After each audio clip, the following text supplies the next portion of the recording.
എല്ലാവർക്കും നമസ്കാരം. ഇന്ന് നമ്മൾ തയ്യാറാക്കുന്നത് ഒരു ചിക്കൻ പോപ്കോൺ. അതിനായി എല്ലില്ലാത്ത ചിക്കൻ കഷ്ണങ്ങളാണ് ഞാൻ എടുത്തിരിക്കുന്നത്. അതിലേക്ക് ഉപ്പ്, മുളക് പൊടി, കുരുമുളക് പൊടി, കാശ്മീരി ചില്ലി പൗഡറും ചേർക്കുക. ഇഞ്ചി വെളുത്തുള്ളി ഞാൻ നാരങ്ങ നീര് ചേർത്ത് പേസ്റ്റാക്കി എടുത്തിട്ടുണ്ട്. അതിൽ നിന്നും കുറച്ച് കൂടി നമുക്കിതിൽ ചേർക്കാം. കുറച്ച് പെരിഞ്ജീരകപ്പൊടിയും കുറച്ച് ഗരം മസാലയും കൂടി ചേർക്കുന്നുണ്ട്. ഇത് നന്നായി ഇളക്കി യോജിപ്പിച്ചെടുക്കണം. അതൊരു സൈഡിലേക്ക് മാറ്റി വെച്ച് റെസ്റ്റ് ചെയ്യാൻ വെക്കുക. ഒരു പരന്ന പാത്രമെടുത്ത് അതിൽ മൈദ 1 കപ്പ് ചേർത്ത് കുറച്ച് ഉപ്പ് ചേർത്ത് മിക്സ് ചെയ്തെടുക്കുക.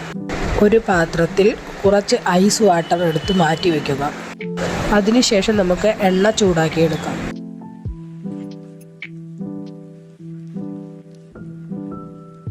തയ്യാറാക്കി വെച്ചിരിക്കുന്ന ചിക്കൻ പീസിൽ നിന്നും കുറച്ചെടുത്ത് മൈദയിൽ ചേർത്ത് നല്ല പോലെ കൈകൊണ്ട് അമർത്തി തിരുമ്മിയെടുക്കുക.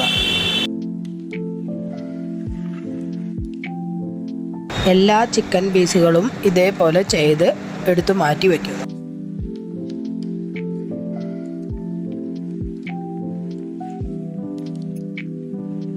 അതിൽ നിന്നും കുറച്ച് ചിക്കൻ പീസുകൾ എടുത്ത് നമുക്ക് ഐസ് വെള്ളത്തിൽ മുക്കിയെടുക്കാം. ആ ചിക്കൻ പീസുകൾ വീണ്ടും മൈദപ്പൊടിയിൽ ചേർത്ത് മിക്സ് ചെയ്തെടുക്കുക.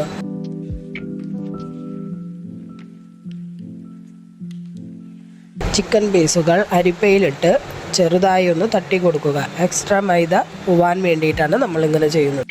ഇത് ചൂടായ എണ്ണയിൽ വറുത്ത് കോരിയെടുക്കാം. നമ്മൾ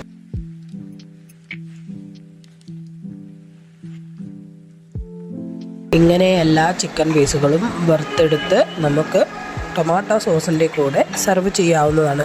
നല്ല ക്രിസ്പിയായ ചിക്കൻ പീസുകളാണ് നമുക്കിവിടെ കിട്ടിയിരിക്കുന്നത്.